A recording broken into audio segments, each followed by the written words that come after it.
নমস্কার বন্ধুরা, শ্রাবণী রান্নাঘরে আপনাদের সবাইকে স্বাগত জানিয়ে আমি প্রতিদিনের মতো আবারও আজকের একটা রান্নার ভিডিও নিয়ে আপনাদের সামনে চলে এসেছি।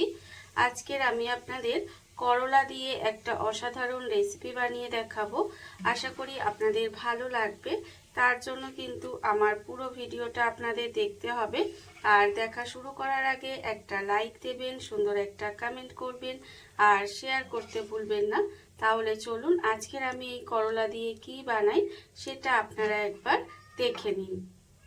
রান্নাটা করার জন্য প্রথমে আমি এখানে দেখুন গ্যাসটা অন করে একটা কড়া বসিয়ে দিয়েছি। এইবারে আমি কড়ার মধ্যে দিয়ে দেব প্রথমে সর্ষের তেল। এখানে কিন্তু রান্নাটা করার জন্য প্রথমে সর্ষের তেল দিয়ে দিলাম বেশ কিছুটা। এইবারে তেলটাকে প্রথমে খুব ভালোভাবে গরম হতে দিতে হবে। তেলটা কিন্তু প্রথমে খুব ভালোভাবে গরম করে দেব। তেলটা কিন্তু এখানে খুব ভালোভাবে গরম হয়ে গেছে। এইবারে আমি তেলের মধ্যে প্রথমে দিয়ে দেব কালো জিরে। এখানে কিন্তু অল্প সামান্য একটু কালো জিরে ফোড়ন দিলাম। এবারে কালো জিরেটা প্রথমে খুব ভালোভাবে একটু তেলের মধ্যে দিয়ে নেড়ে চেড়ে ভেজে নেব। যখন সুন্দর একটা গন্ধ বেরোবে তখন এর মধ্যে দিয়ে দেব করলা। এখানে কিন্তু করলাগুলো এইভাবে একটু সরু সরু করে ছোটো ছোটো করে আমি কুচি করে রেখেছি। সেই করলাগুলো কিন্তু এর মধ্যে প্রথমে দিয়ে দিতে হবে। করলাগুলো এর মধ্যে দিয়ে দিলাম, দিয়ে এবারে তেলের মধ্যে দিয়ে নেড়ে চেড়ে একটু সময় রান্না হতে দিতে হবে। আর আমি প্রতিদিনের মতো আপনাদের একটা কথাই বলবো যে প্লিজ আমার ভিডিওটা আপনারা টেনে টেনে দেখবেন না, পুরো ভিডিওটা দেখুন। আশা করি আপনাদের ভালো লাগবে। দেখুন আমি কিন্তু এর মধ্যে কোনো রকম এখন নুন বা অন্য কোনো কিছুই দেবো না, শুধুমাত্র করলাটা দিয়ে একটু ঢাকা দিয়ে রান্না হতে দেব। ঢাকা দিয়ে আমি এখানে 1 মিনিট মতো একটু রান্না হতে দিয়েছিলাম। এরপরে দেখুন ঢাকাটা আমি খুলে নিলাম। খুলে নিয়ে এবারে আরেকটু নাড়াচাড়া করে দেব। এটা কিন্তু এইভাবে আরেকটু নাড়াচাড়া করে দিতে হবে। দিয়ে এবারে আমি এর মধ্যে দিয়ে দেব আলু।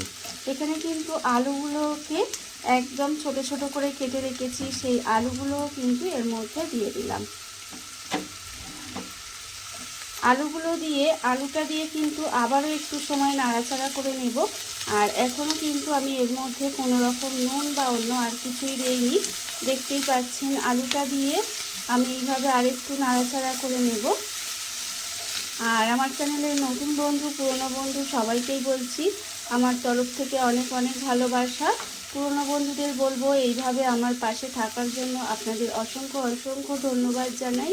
আর নতুন বন্ধুদের বলবো যে আপনারা যদি চ্যানেলটা সাবস্ক্রাইব করেন তাহলে পাশে থাকা বেল বাটনটা অবশ্যই প্রেস করে দেবেন। আমি যখনই নিত্য নতুন কোনো ভিডিও আপলোড করব যাতে সবার প্রথম আপনাদের কাছে নোটিফিকেশান চলে যায় এবং আপনারা আপনাদের সময় মতো সেটা দেখে নিতে পারেন। দেখুন আলুটা দিয়েও কিন্তু কিছুটা সময় একটু নাড়াচাড়া করে নিয়েছি। এবারে আমি ঢাকা দিয়ে আবারও একটু সময় রান্না হতে দেব। এইভাবে ঢাকা দিয়ে দিয়েই কিন্তু রান্নাটা করে নিতে হবে। ঢাকা দিয়ে কিন্তু এটা আরও কিছুটা সময় এইভাবে একটু রান্না হতে দিয়েছিলাম। এরপর দেখুন আবারও নেড়ে চেড়ে নিচ্ছি, একটু নাড়াচাড়া করে নিয়ে এইবারে আমি এর মধ্যে দিয়ে দেব কিছুটা কুমড়ো। এখানে কিন্তু কুমড়োটাও আমি ঠিক একইভাবে এইভাবে একটু ছোট ছোট করে কেটে কেটে রেখেছি, আর সেটাও কিন্তু এর মধ্যে আমি দিয়ে দিচ্ছি।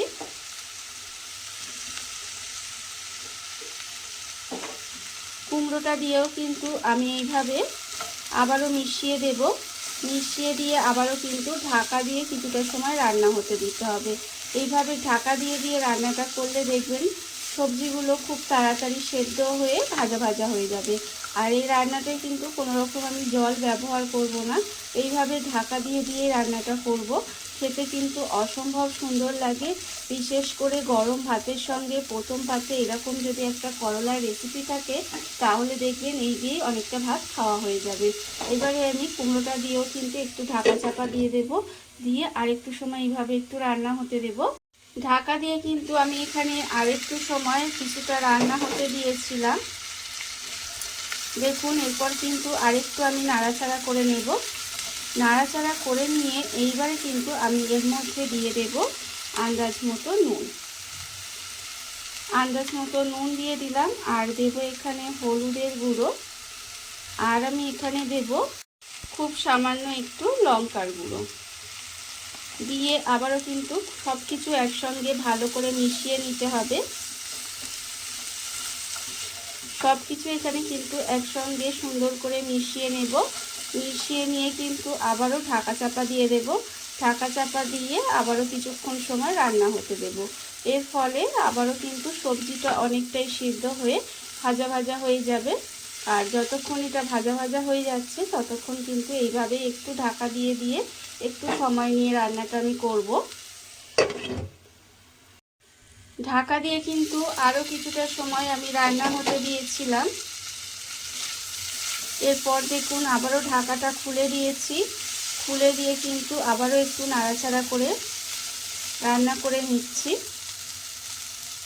কুমড়ো কিন্তু এখানে সেদ্ধ হয়ে গেছে, আর করলাও সেদ্ধ হয়ে গেছে, আলুটা একটু সেদ্ধ হওয়া বাকি আছে। যখন এইভাবে আলুটা একটু সেদ্ধ হওয়া বাকি থাকবে তখন আমি এর মধ্যে দিয়ে দেব কিছুটা পেঁয়াজ কুচি। এখানে কিন্তু একটা পেঁয়াজ এইভাবে একটু ছোট ছোট করে কুচি করে রেখেছি, সেই পেঁয়াজটাও এর মধ্যে দিয়ে দিলাম। পেঁয়াজটা কিন্তু অবশ্যই এই সময় দেবেন, তাহলে আস্তে আস্তে দেখবেন এটাও সুন্দরভাবে ভাজা হয়ে যাবে। আর যদি প্রথমে দেন তাহলে দেখবেন পেঁয়াজটা পুড়ে যাবে, তখন কিন্তু খেতে আবার ভালো লাগবে না।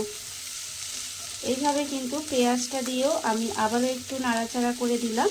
নাড়াচাড়া করে দিয়ে আরও কিন্তু ঢাকা দিয়ে আবারও একটু এইভাবে রান্নাটা হতে দেব, যাতে সব কিছু খুব ভালোভাবে একটু ভাজা হয়ে যায়। ঢাকা দিয়ে আমি আবারও কিছুটা সময় এইভাবে রান্না হতে দিয়েছিলাম। ঢাকাটা খুলে নিলাম। খুলে নিয়ে কিন্তু আবারও একটু নেড়ে ছেড়ে ভাজা ভাজা করে নেব। আর এই সময় কিন্তু আমি আর ঢাকা দেব না, এইভাবে একটু নেড়ে নেড়ে কিন্তু ভাজা করে নিতে হবে। আমি প্রথমেই বলেছি এর মধ্যে কোনো রকম আর জল দেব না। এইভাবেই কিন্তু একটু ভাজা ভাজা, মানে এটা একটু ভাজা হবে, এইভাবেই কিন্তু ভাজাটা করে নিতে হবে, তাহলে দেখবেন খেতে কিন্তু ভীষণই সুন্দর লাগে। আর এখানে কিন্তু আলুটাও আমার সেদ্ধ হয়ে গেছে। আমি আর ঢাকা দেব না, ঢাকা দিয়ে দিয়ে আমি সমস্ত সবজি খুব ভালোভাবে সেদ্ধ করে নিয়েছি। এবারে একটু লাল করে ভেজে নেব। দেখুন ঢাকাটা খুলে কিন্তু এইভাবে একটু ভেজে নিতে হবে। আর এই সময় কিন্তু আমি এর উপর দিয়ে দিয়ে দেবো একটু পোস্ত দানা, মানে 1 চামচ মতো একটু পোস্ত, গোটা পোস্ত দিয়ে দিলাম। এই গোটা পোস্তটা দেওয়ার ফলে কি হবে, এটা খেতে কিন্তু আরও ভালো লাগে।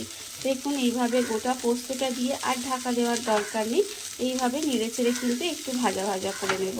ভাজা ভাজা করে নিলে দেখবেন এটা কিন্তু গরম ভাত দিয়ে খেতে অসম্ভব সুন্দর লাগে। দেখুন গ্যাসটাকে কিন্তু লোতে দিয়ে রেখে এইভাবে আরও কিছুটা সময় রান্নাটা করে নেব। সমস্ত কিছু কিন্তু এখানে আমি এইভাবে একটু নেড়ে নেড়ে ভেজে নিয়েছি। এর ফলে দেখুন একদম সুন্দর করে ভাজাটা হয়ে গেছে। রান্না আমার এখানে রেডি হয়ে গেছে। এবার আমি গ্যাসটা অফ করে দেব আর আপনাদের পরিবেশন করে দেখাবো ঠিক কেমন হলো। দেখুন বন্ধুরা, বাড়িতে থাকা কত অল্প উপকরণে কত অল্প সময় কত সুন্দর একটা করলা রেসিপি তৈরি হয়ে গেছে, আপনারা দেখতেই পেলেন। আর এটা কিন্তু খেতে অসম্ভব সুন্দর লাগে। এইভাবে আপনারাও একদিন হলেও বাড়িতে বানিয়ে দেখতে পারেন। আর এই ভিডিওটা যদি আপনাদের ভালো লেগে থাকে, আপনারা যদি ফেসবুক থেকে দেখে থাকেন পেজটি ফলো করে দেওয়ার অনুরোধ রইল। আর যদি ইউটিউব থেকে দেখে থাকেন চ্যানেলটি সাবস্ক্রাইব করে নেওয়ার অনুরোধ রইল। তাহলে চলুন ভিডিওটা আমি এখানেই শেষ করছি। আপনারা সবাই ভালো থাকবেন, সুস্থ থাকবেন। আবারও হাজির হব নতুন কোনো রান্না নিয়ে।